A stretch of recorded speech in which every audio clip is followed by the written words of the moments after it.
Hello guys, bali ito dumating na yung ating in-order na Venus flytrap seeds galing sa Shopee. Legit siya. Ayan.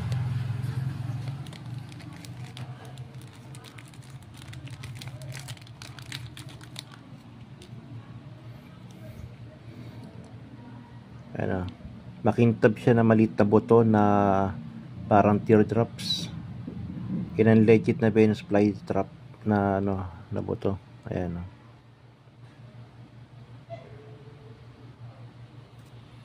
Ayan, zoom natin.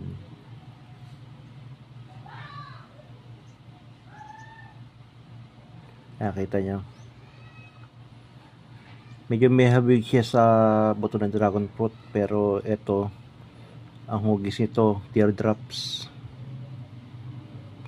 Di ma-order ko pero may dagdag pa siya.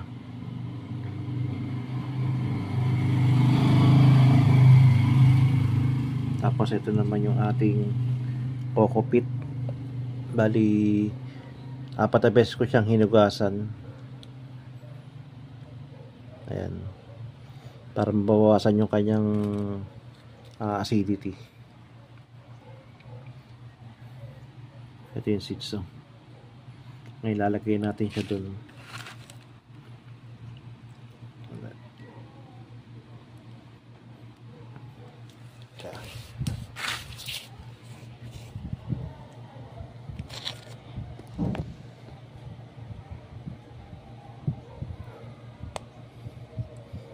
Para makita nyo maigi yung kanya itsura. Ayan.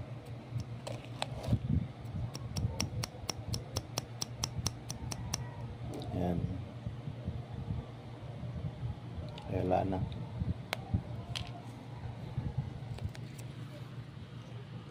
Ayan, tignan nyo.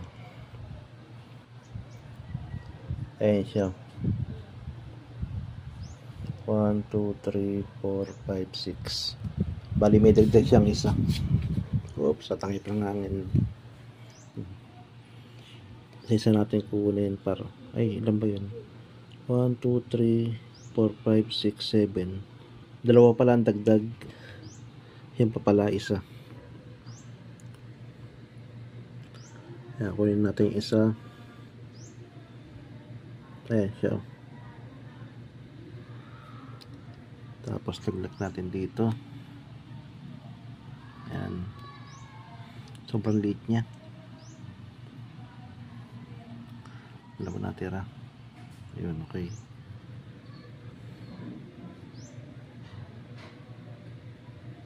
Ayan. Matangay pa ng hangin. Sobrang liit niya talaga. Iwahiwalay natin ang lagay. Ayan, ang liit. Ayan. Ito naman.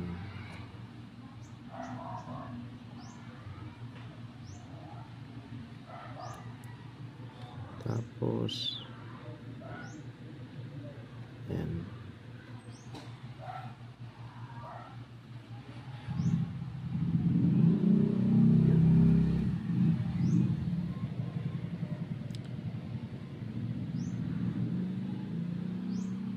Ayan, makintab siya. Ito yung lagay.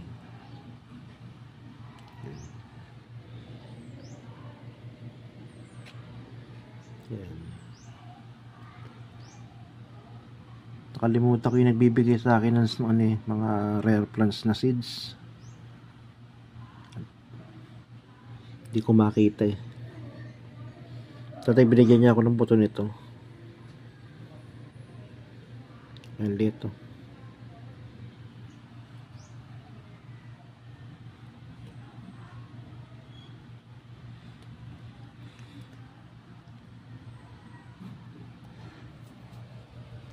Yung dati pinalaki ko, inabot yata ng 3 months bago siya mag-germinate. Kaya lang problema,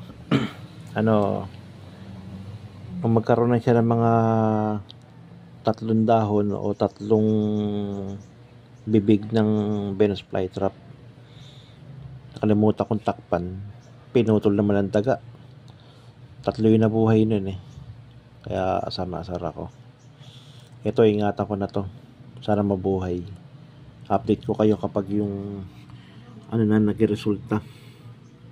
Ayan siya, halos hindi mo na siya makikita rito eh. Ang ginagamit niya pala pandilig ko dito, konti-konti lang, distilled water. Ayun lang. Update ko na lang kayo uli sa ano kapag ka nag-germinate na siya. Salamat nga pala sa mga nagpa-follow sa akin tsaka na subscribe sa YouTube channel ko. Salamat.